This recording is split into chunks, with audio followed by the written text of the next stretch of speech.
Saúdo a todos com a graça e a paz do nosso Senhor Jesus Cristo. Amém. É uma grande alegria mais uma vez estar com os irmãos. Como eu digo sempre, aqui é minha casa. Foi onde eu nasci, sentado ali no cantinho, ouvindo a palavra de Deus pregada pelo pastor Mário. Então estou em casa e revendo alguns irmãos e muitos outros que eu ainda não conheço, mas que sei que professa a mesma fé. Portanto, tem o mesmo pensamento que Cristo Jesus. Vamos, irmãos, sem demora, como disse o presbítero, ouvir o momento mais importante desta noite, a pregação da palavra de Deus, abrindo a sua Bíblia no Salmo de número 19. Salmo 19.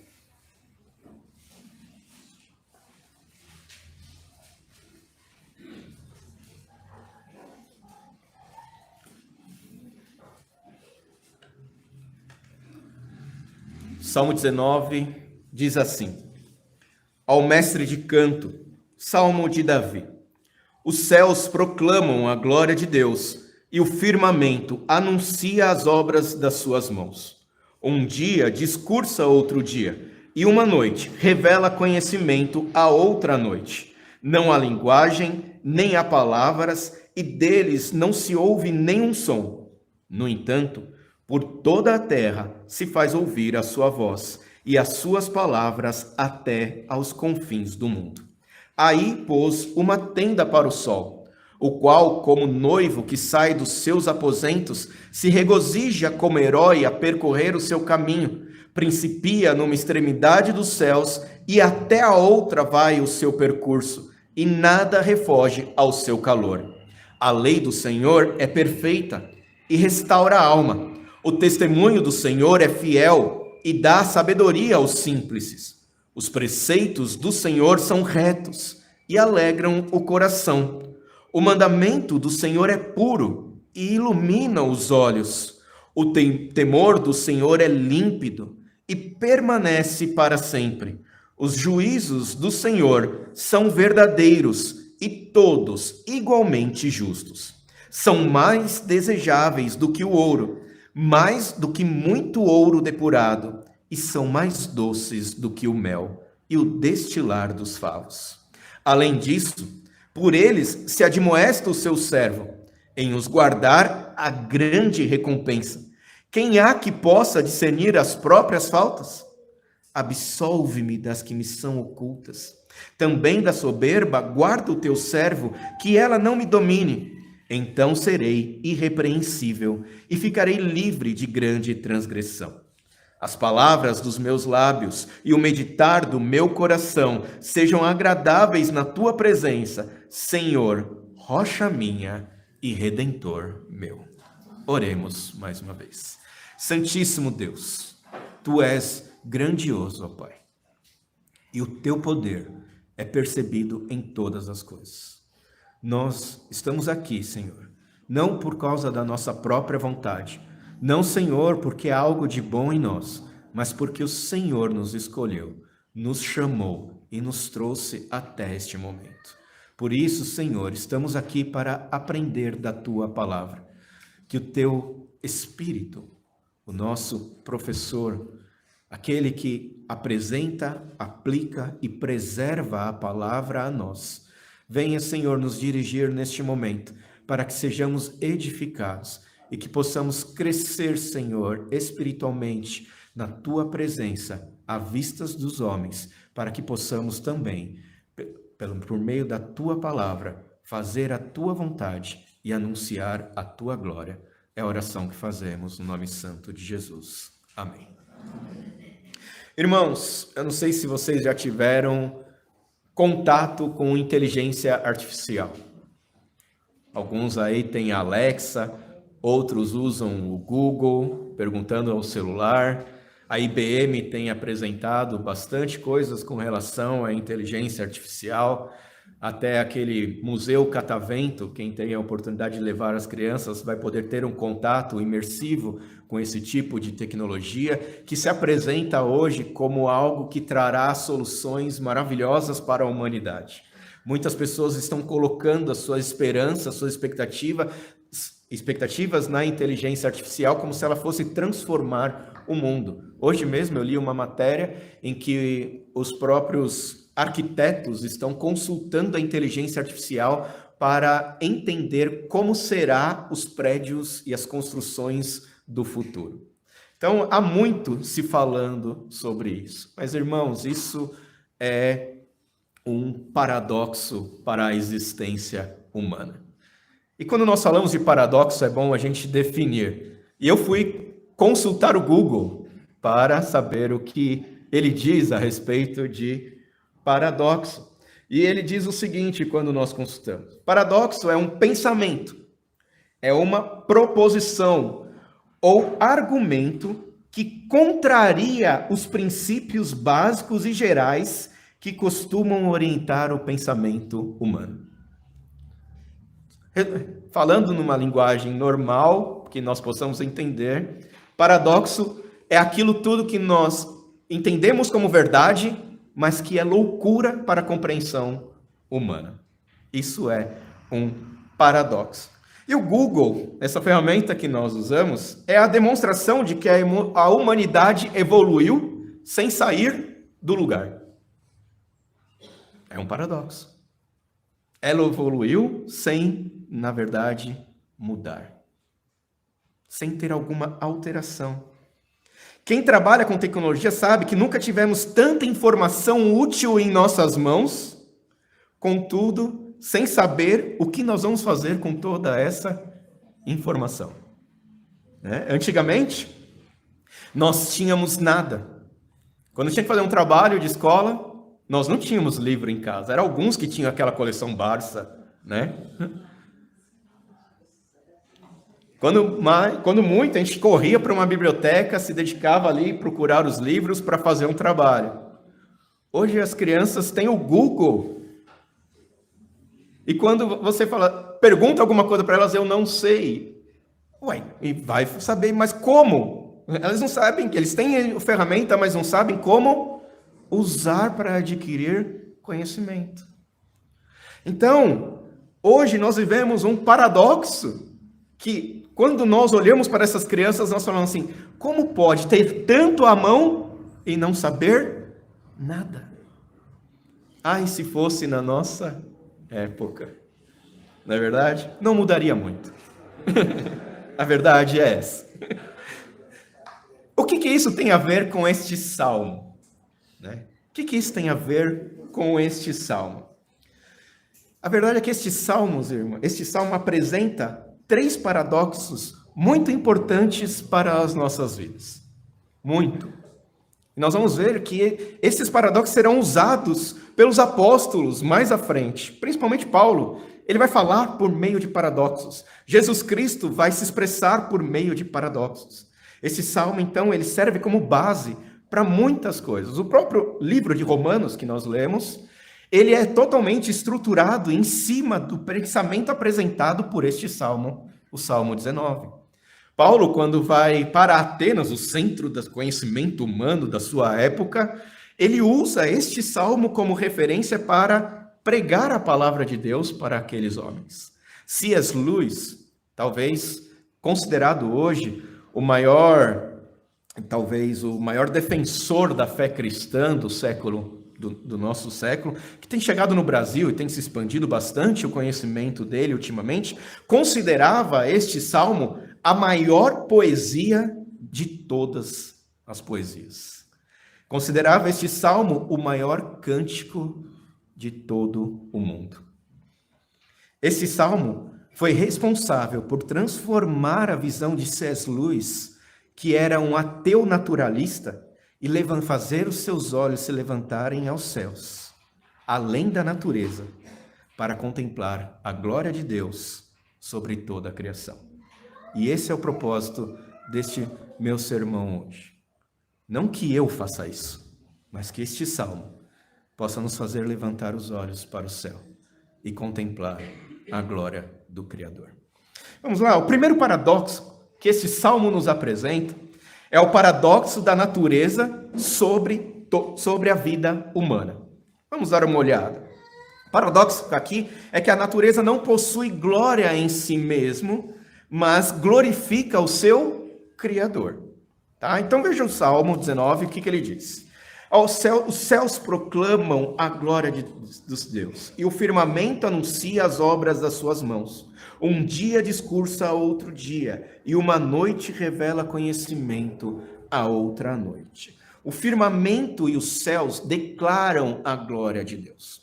Dentro do contexto onde foi escrito, em que foi escrito este salmo, as civilizações que circundavam Israel adoravam o sol. Adoravam muitas questões da natureza. Havia deuses para cada expressão que a natureza tinha. As civilizações, quando queriam saber exatamente o que precisavam fazer, como deveriam agir, o que deveriam fazer, quando plantar, quando não plantar, quando colher, quando não colher, quando poder colocar os seus animais para procriar, quando não, eles olhavam para as estrelas. Quando eles queriam saber se um negócio ia dar certo ou não, eles consultavam os adivinhos para saber qual que era a melhor data do ano para poder, então, fazer os seus investimentos. E o que o salmista nos diz aqui é que o firmamento, ele não passa conhecimento no sentido de te dizer o que deve fazer ou não.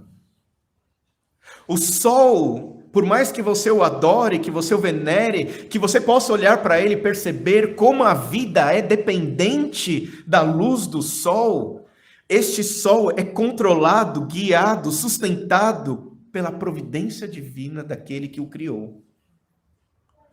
O que a natureza faz é, de um modo exemplar, declarar a glória de Deus. O problema é que o homem inverte isso e transforma isso numa forma de alcançar a sua própria glória. Veja, ao criar divindades, o que eles querem fazer é manipular a natureza para que a natureza seja favorável à sua vida, para que eles alcancem aquilo que eles desejam. Isso é paganismo. Paganismo é sujeitar por meio de ofertas, por meio de favores, por meio de algum sacrifício a divindade para que ela seja favorável a você. E era comum isso naquele tempo. Hoje nós, civilização moderna ou pós-moderna para alguns, olha para trás e fala assim, como eram ignorantes aqueles homens. Mas os irmãos têm acompanhado o lançamento daquele satélite que tem enviado agora as suas fotos, o James Webb. Vocês têm visto a maravilha daquelas fotos? A grandiosidade do universo. E eu estava com meu filho vendo no YouTube um rapaz que a gente gosta muito da forma como ele expressa, falando as coisas de astronomia. E ele começou a falar do universo e mostrar, e falar da grandeza disso. E ele falou assim, o propósito de James Webb é mostrar, é provar a origem de todas as coisas. É provar o Big Bang. E ele disse assim, e em um determinado momento do seu discurso, ele diz, o universo sempre existiu. E ele diz, nós somos dependentes de tudo aquilo que o universo tem a oferecer. Percebe o que está acontecendo?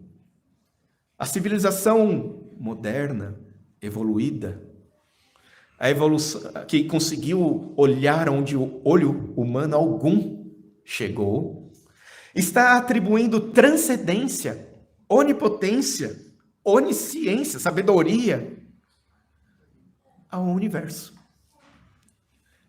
E aquilo que eles olham para trás e criticam aqueles homens do passado que criavam divindades por meio da natureza, acaba se tornando uma repetição nos nossos dias. O que estamos fazendo? Atribuindo divindade ao universo. E estamos nos sujeitando a esses poderes que nada mais servem para que a gente possa olhar onde olho nenhum enxergou e contemplar a grandiosidade do nosso Deus. Um dia discursa a outro dia. O tempo todo, quando nós olhamos para a natureza, o que nós notamos é a grandiosidade de Deus. Quer nas coisas macro do universo, quer nas coisas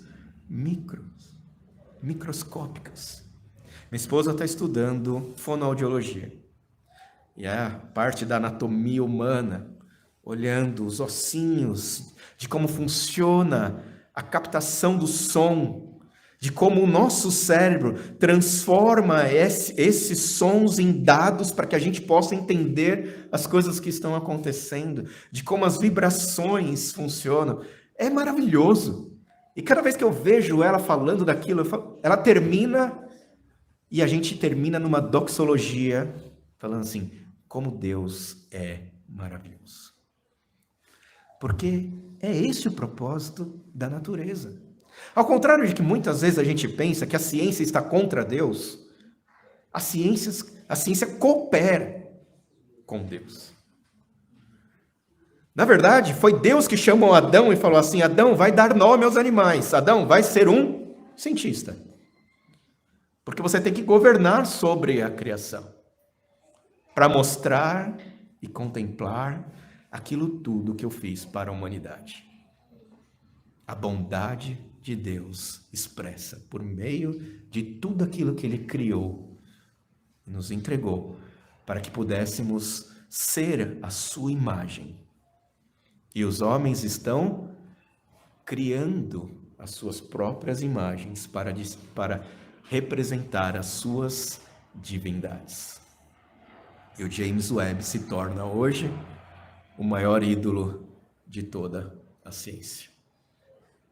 Então, irmãos, o paradoxo que nós estamos vendo aqui é que a humanidade, ao olhar para a natureza, glorifica a natureza em vez de glorificar o seu Criador.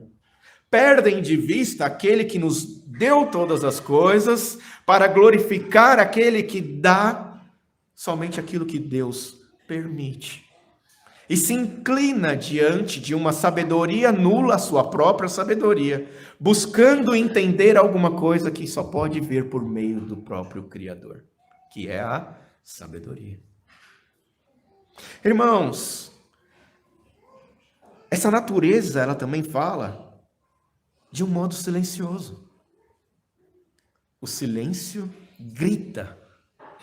O silêncio da natureza grita sobre a grandeza desse Criador. Mais um paradoxo. Em todo lugar há discurso, mas esse discurso é silencioso.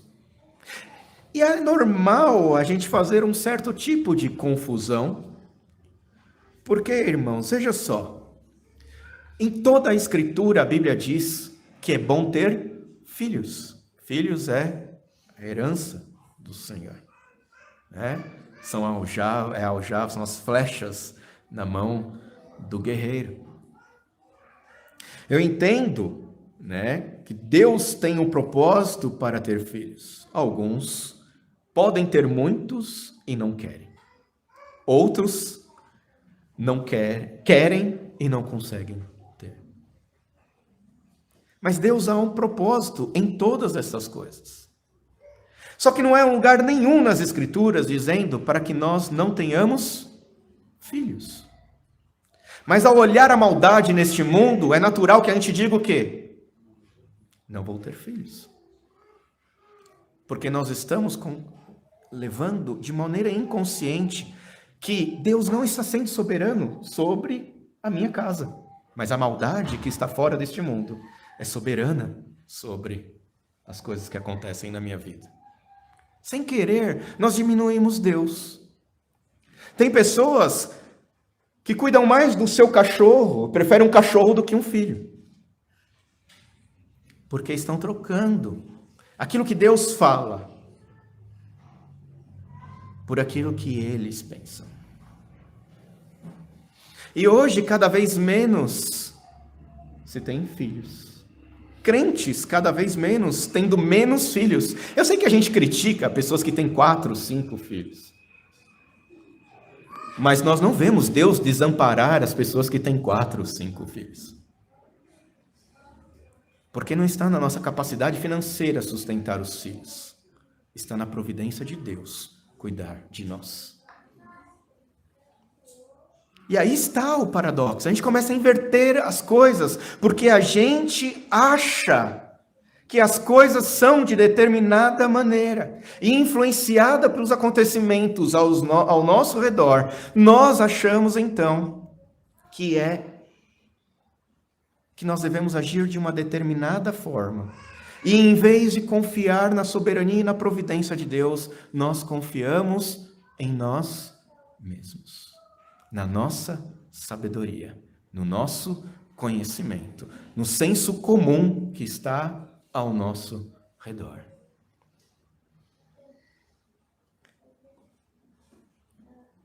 Só que quando a gente olha aqui no Salmo e a gente vê falando sobre o sol, o que a gente vê é a providência do Senhor. Aí pôs uma tenda para o sol, o qual, como noivo que sai dos seus aposentos, se regozija como herói a percorrer o seu caminho, principia numa extremidade do céu, até a outra vai o seu percurso, e nada refoge o seu calor. Era a principal fonte de vida o sol para a civilização antiga. Todo o alimento que havia de vir era proveniente do sol. Tanto é que quando o sol se afastava, no seu equinócio, no momento mais frio, para eles era um momento de morte, pois não havia colheita, e se eles não tivessem preparado, todos morriam de fome.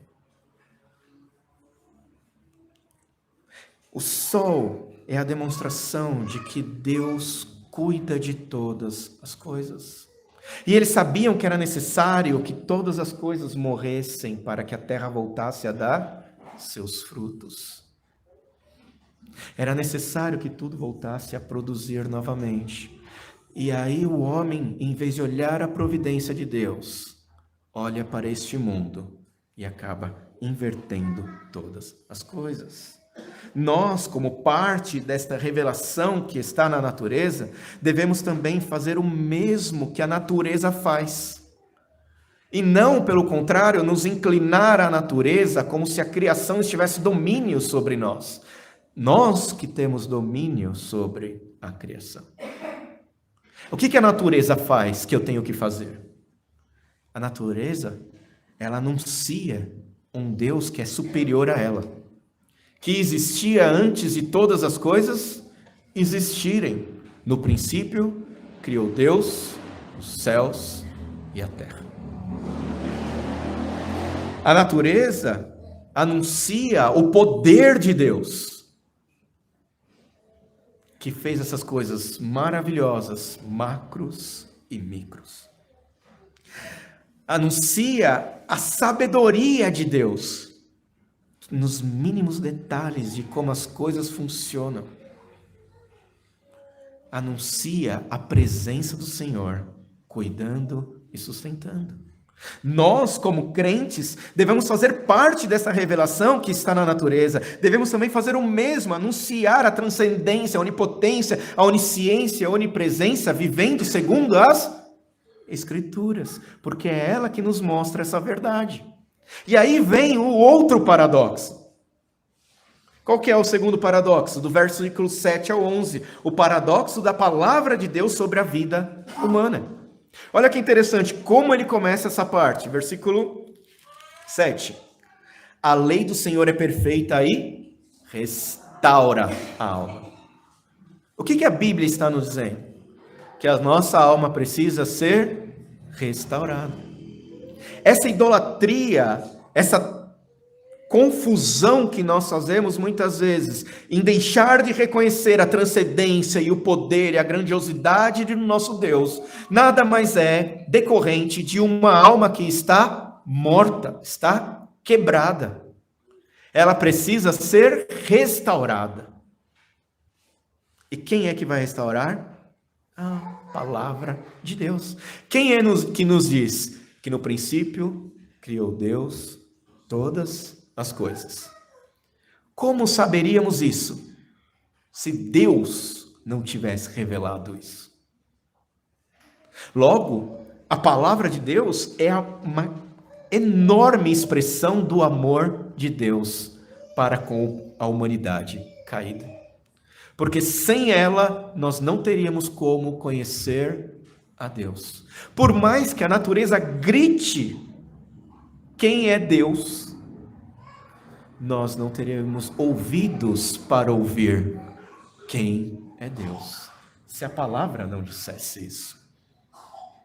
Precisamos da palavra de Deus. E nós temos a tendência de ignorar a palavra de Deus. Uma pergunta simples que vocês respondam no próprio coração de vocês. Aqueles que têm filhos. O que você insiste mais com seu filho? Que ele estude ou que ele leia a palavra de Deus? O que você tem mais investido no seu filho? É na educação secular ou no conhecimento de Deus por meio das Escrituras? É movido uma quantidade enorme de dinheiro para a educação dos filhos. E o que nós precisamos é de um pouco de tempo com eles, diante da palavra de Deus, para educá-lo diariamente na palavra de Deus. Na verdade, irmãos, o tempo todo em que estamos com os nossos filhos é momento de falar do que Deus tem feito. Então, filho, sim, você tem que estudar. Mas quem vai te dar sabedoria não é o Google. É o Senhor. É a palavra de Deus que nos alerta, que nos chama atenção, que nos faz despertar para isso. Precisamos da palavra do Senhor para restaurar a alma. Porque o homem, na sua sabedoria, excluiu Deus de suas vidas. Paulo estava lá em Atenas, pregando a palavra de Deus, falando que a criação nada é diante do seu Criador. Falando que eles estão gastando pedra, madeira, prata e ouro em coisas que nada são. Porque é aquele altar onde não tem nada e que está ao Deus desconhecido. É justamente o Deus que esta palavra revela. E nós não precisamos de dinheiro para falar destas maravilhas. É ela que vai nos dar sabedoria. Sabedoria que não vai fazer ganhar a vida. Ganhar a vida, como eu falo, no modo que o mundo diz ganhar a vida. O que é ganhar a vida hoje? É ter uma estabilidade financeira. É ter um bom emprego. É ter um bom casamento. Num mundo caído em que nós vivemos, estas coisas nunca são segurança para as nossas vidas. Não existe estabilidade na nossa vida. Não existe estabilidade financeira. Não existe estabilidade no casamento. Não existe estabilidade nas nossas saúdes. Por quê? Porque somos pecadores. Porque o mundo muda e ele não se importa com os outros. Porque no casamento são dois pecadores que se juntam. E como ferro com ferro se afia, assim também o casamento se torna a escola da santificação. Porque quando casamos aprendemos a depender mais de Deus. Porque minha esposa fala para mim aquilo que eu nem mesmo eu quero acreditar que sou.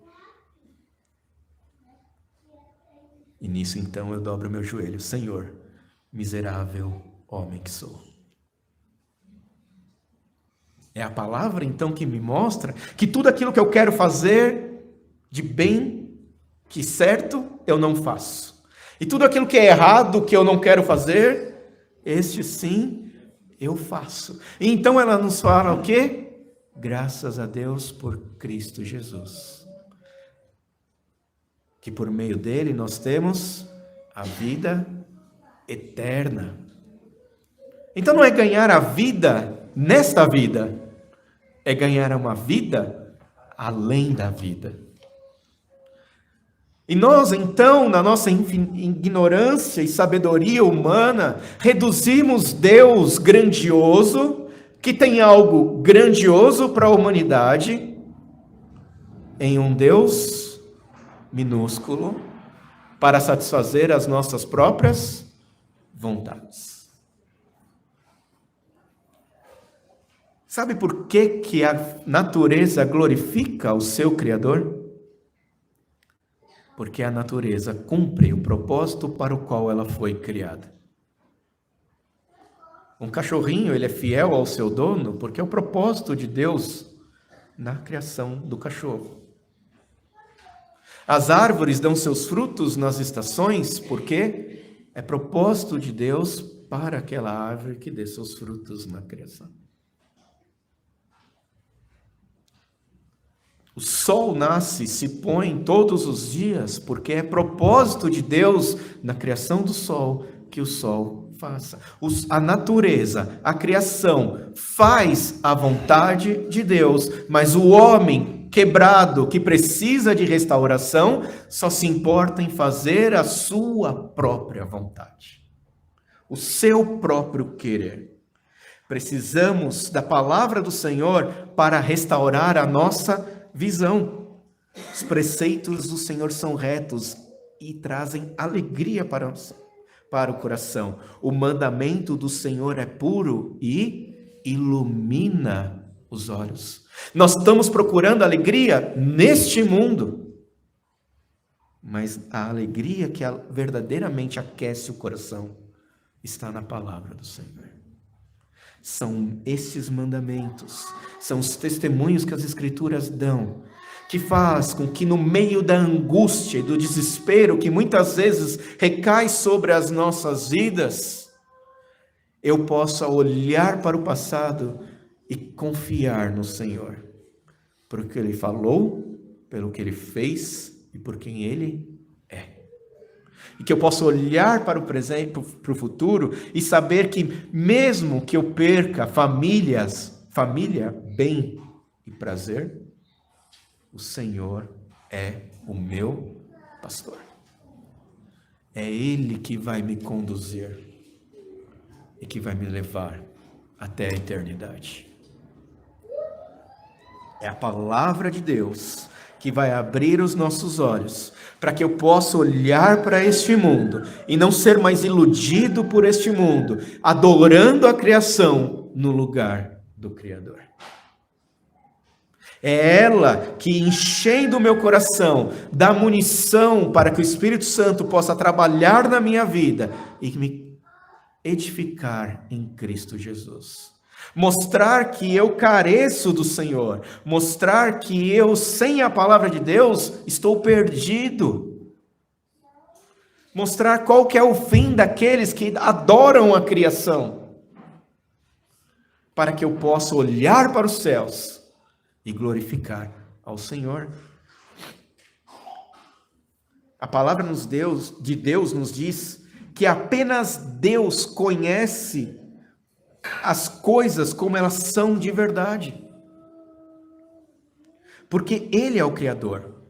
Nós, que somos criaturas caídas, nós temos a tendência a relativizar e perverter a criação para que essa sirva aos nossos propósitos. E nós fazemos isso muitas vezes com o próprio Deus.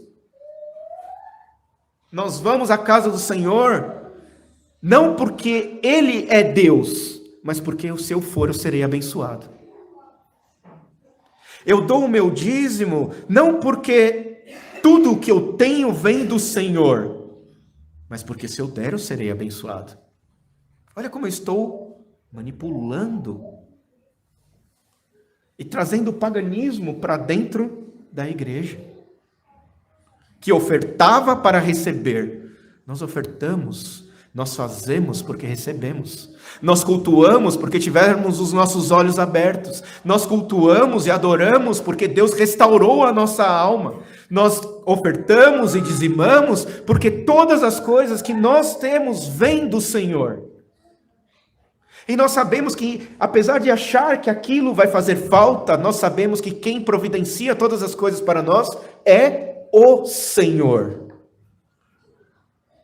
E que não há o que barganhar com aquele que demonstra o seu amor para conosco, enviando a sua palavra para que nós podemos ter a nossa mente esclarecida, os nossos olhos abertos e a necessidade que nós temos de um Salvador, para que possamos olhar para a cruz e dizer: louvado seja o Senhor, que entregou o seu Filho, providenciando até mesmo o sacrifício perfeito para que nós pudéssemos ter vida. Irmãos, é o paradoxo da verdadeira vida humana. Olha, depois de meditar na natureza, depois de meditar na palavra de Deus, olha a resposta do coração de Davi. Versículos 11 em diante. Além disso, por eles se admoesta o teu servo, em os guardar a grande recompensa. Ao olhar para tudo isso, para a palavra de Deus, do que a palavra de Deus é, para a clareza que a palavra de Deus traz, ele percebe que ele precisa ser corrigido, ele precisa ser admoestado. Abre a palavra do Senhor, abram aí, 2 Timóteo 3,16.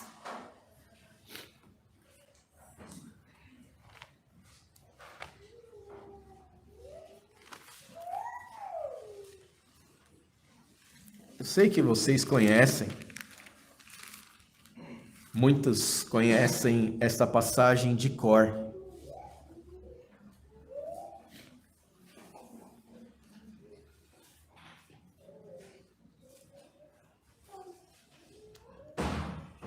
Como a palavra de Deus devia ser o nosso instrumento principal das nossas vidas. O instrumento mais manipulado por cada um de nós. Mais usado. Essas páginas deveriam estar riscadas, cheias de referências, cadernos escritos de pensamentos que a palavra de Deus nos traz, reflexões que ela nos traz a respeito das nossas vidas. Por quê? Versículo 16, 2 Timóteo 3,16.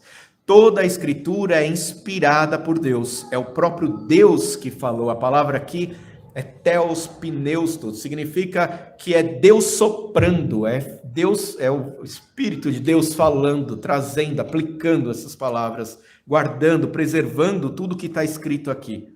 E ele diz, é útil para o ensino, para a repreensão, para a correção, para a educação na justiça, a fim de que o homem de Deus seja perfeito e perfeitamente habilitado para toda boa obra.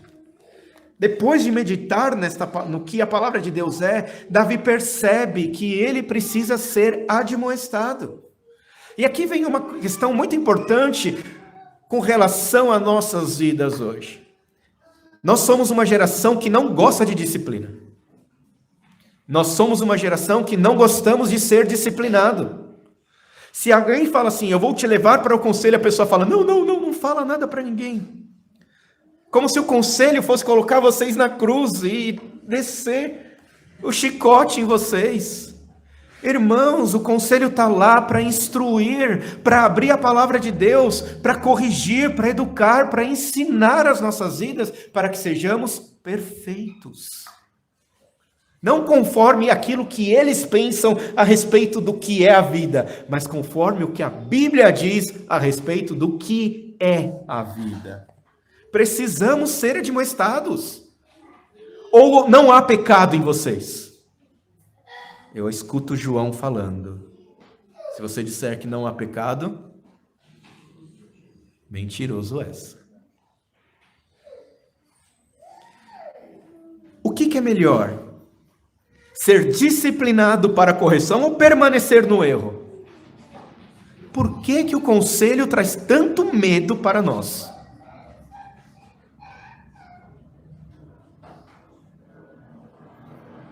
Quem dera eu pudesse estar no conselho todos os dias, sendo disciplinado. Quem desse eu tivesse coragem de olhar para todos os meus pecados e confessar uns aos outros, para que pudéssemos ser admoestados uns pelos outros. O que seria da igreja se fosse assim? Não haveria fofoca, porque todo mundo saberia e estaria indicando na palavra do Senhor o que deve ser feito. Nós precisamos ser admoestados pela palavra do Senhor. A disciplina é um meio de graça. É a graça de Deus que nos ensina. Está lá em Tito 2, de 11 a 14. A graça de Deus nos ensina. Vou até abrir. Não precisam abrir não, irmãos. Eu leio aqui. Porque a graça de Deus se manifestou, trazendo salvação a todos.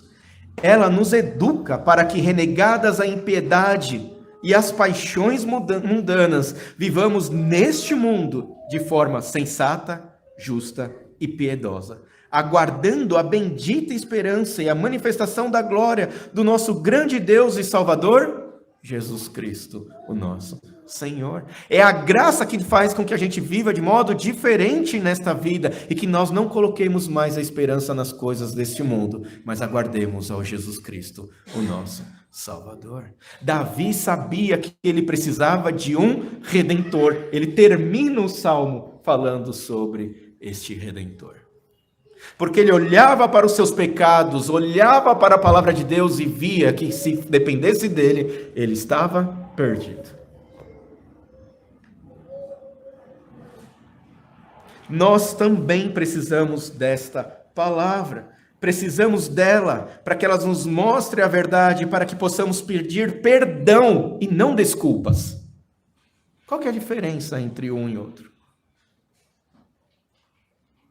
Desculpas sempre vem acompanhado de alguma coisa que levou você a cair no pecado. O perdão é a confissão de que você pecou, de que você fez errado. No Salmo 86, Davi está cercado de um grande pesar. Davi sabia que ele iria morrer naquele momento. Era tudo que tinha na mente dele, era que ele iria morrer. Mas olha o que ele diz no versículo 11 do Salmo 86. Ensina-me, Senhor, o teu caminho e andarei na tua verdade. Dispõe-me o coração para só temer o teu nome. No momento de maior medo, Davi, para não cair no pecado e agir de uma maneira que desagrada ao Senhor, ele ora para que Deus direcione os seus passos e que ele não tema a situação, mas tema o Senhor. As desculpas é nós deixarmos de temer ao Senhor, deixar que as circunstâncias guiem as nossas vidas, agir de acordo com as circunstâncias e depois culpar todas as circunstâncias de que as nossas atitudes eram a única solução que existia. E eu deixo de confiar no Senhor e deixo que as circunstâncias sejam o meu guia. No Salmo 25, indo um pouquinho mais à frente aí do Salmo que nós estamos, faze-me, Senhor, versículo 4, conhecer os teus caminhos, ensina-me as tuas veredas, guia-me na tua verdade, ensina-me, pois tu és o Deus da minha salvação, em quem eu espero todo dia. Lembra-te, Senhor, das tuas misericórdias e das tuas bondades, que são desde a eternidade. O salmista aqui está trazendo à memória dele a fidelidade de Deus às suas promessas, a aliança de Deus para com o seu povo, justamente para que não confie nas coisas deste mundo e possa vencer pela fé e não por medo. É o temor do Senhor. E às vezes a gente tem dúvidas, irmãos. Às vezes a gente não sabe o que fazer. Às vezes a única solução que resta para nós é aquela que a gente sabe que Deus não quer que a gente faça. Ou não é verdade? A gente está numa circunstância que a gente fala assim, não há solução. Só resta fazer isso. Lá dentro, na nossa consciência, por causa da palavra de Deus, nos vem à mente. Mas isso é pecado. Mas o que eu vou fazer? É tudo que me resta. Davi, então, o salmista aqui, Davi, no versículo 12 diz: ao homem que teme ao Senhor, ele o instruirá no caminho que deve escolher. E quando a gente então tem consciência disso, nós não damos desculpas. Nós pedimos perdão. Irmãos, não é vergonha pedir perdão. É aqui que entra a questão. Precisamos nos humilhar na presença do Senhor. Mais um paradoxo. Nós escondemos os nossos pecados na tentativa de não passar por humilhação e não acabar perdendo a atenção das pessoas. Ficar isolado porque ninguém quer saber mais do que eu penso, do que eu faço. Porque eu errei, porque eu pequei, porque eu caí. Irmãos, os humilhados serão exaltados. Porque se humilham debaixo da mão do Senhor. Quando Davi pecou, Deus perguntou: você quer cair nas mãos dos homens ou nas mãos de Deus? E ele escolheu as mãos de Deus. Porque Deus é bondoso e misericordioso. O homem não. Agora para e pensa, o que é mais importante para você? O que Deus pensa a seu respeito ou o que os outros pensam a seu respeito? Humilhai-vos debaixo do poder de Deus, na presença desse Deus. É isso que Davi está fazendo. Ele sabe do seu pecado, ele sabe que ele tem a tendência a adorar, a amar a criação no lugar da criatura. C.S. Lewis cresceu dentro de um lar presbiteriano. E na sua adolescência se tornou um ateu militante. Se levantou contra tudo o que era a religiosidade que ele aprendeu na sua casa. Na verdade, a empregada dele, que cuidava dele, a babá dele era presbiteriana. Os pais eram anglicanos. Mas ele negou todas as coisas. E ele passou a olhar para a natureza e ver a natureza como sendo a coisa mais bela e magnífica que existe. E ele conta um paradoxo muito interessante. O lugar onde ele morava era uma cidade que ficava aos pés de um penhasco. E para subir nesse penhasco, era 17 quilômetros que ele tinha que percorrer, até chegar lá em cima. E ele gostava de fazer esse percurso. Subia 17 quilômetros, num caminho difícil, chegava lá em cima, que estava a 800, 900 metros de altitude da onde estava a cidade. Ele podia contemplar toda a cidade onde ele morava. E ele admirava a natureza e tudo o que ele podia ver lá de cima. E ao contemplar isso, um dia ele pensou assim: ao mesmo tempo que eu estou mais próximo da minha cidade, eu estou mais longe da minha cidade. Porque eu não posso chegar à minha cidade daqui de cima sem morrer. Não tem como ele descer aquele penhasco e chegar lá na cidade descendo 900 metros. E ele percebeu que ele só estava mais perto da sua cidade a partir do momento em que ele se colocava no caminho de volta, a percorrer 17 quilômetros. E assim é a vida cristã. Deus está presente em todo lugar. Deus está em todas as coisas. Não que Deus é todas, ou todas as coisas sejam Deus. Estou falando da presença do Senhor. E a existência destas coisas por causa da bondade do Senhor. Mas nós só estamos mais próximos do Senhor quando estamos no caminho. E Jesus Cristo é o caminho, a verdade e a vida. Nós só estamos mais próximos de Deus quando nós estamos em Cristo. Mateus 16, de 24 a 27.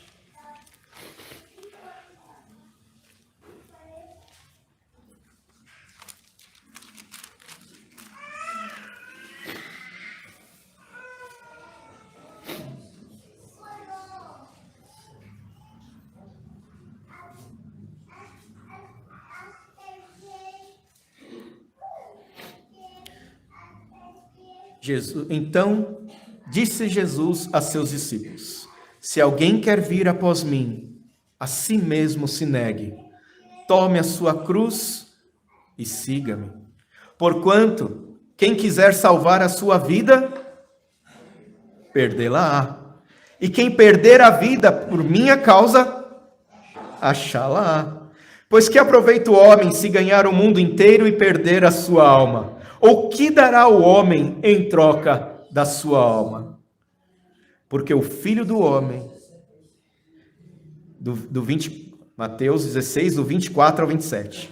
Porque o Filho do Homem há de vir na glória de seu Pai com os seus anjos, e então retribuirá cada um conforme as suas obras.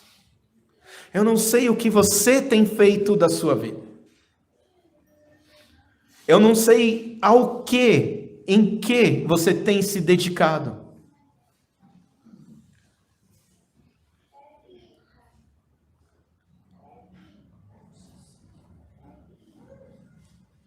Eu tive uma palestra com o principal representante da IBM sobre inteligência artificial. Eu falei assim, mas não existe nenhum perigo com relação à inteligência artificial? A resposta dele foi o seguinte: ele aprende aquilo que nós ensinamos. Resultado: colocaram a inteligência artificial no Tribunal de Justiça dos Estados Unidos para que ele pudesse fazer testes. E colocaram todos os documentos de toda a história dos Estados Unidos no computador. E colocaram casos novos para o computador julgar. E a inteligência artificial começou a dar preferência para homens brancos e ricos. Por quê? Porque a máquina está aprendendo de homens caídos. E aqui está o paradoxo da vida humana. Nós evoluímos sem sair do lugar. E aquilo que é antigo e que muitos na Europa dizem de era pós-cristã é a única salvação para as nossas vidas. A loucura da pregação da cruz de Cristo. Eu não sei o que você tem feito da sua vida. Eu não sei em que você tem se dedicado. Mas cada um de nós que está aqui, eu creio, fomos escolhidos por Deus para sermos pescadores de homens. E não para sermos bem-sucedidos na vida. Não estou falando que você tem que deixar tudo o que você faz para pescar homens. Porque Deus te chamou para estar onde você está.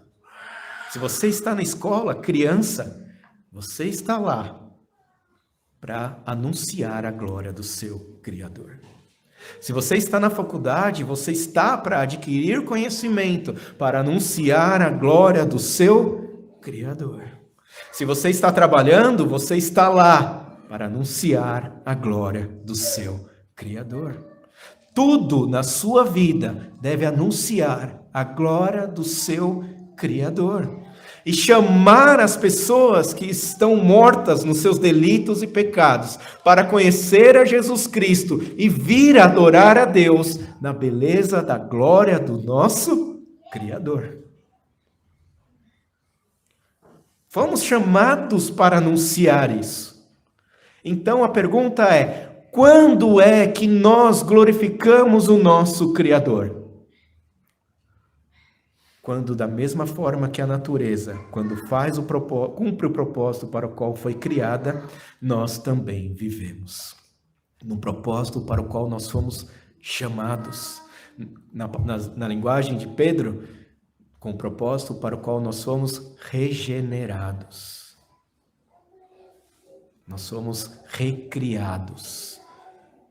Quando eu falo quando eu subi, eu falei que eu nasci aqui na igreja, sentado naquele banco, ouvindo a pregação do Evangelho.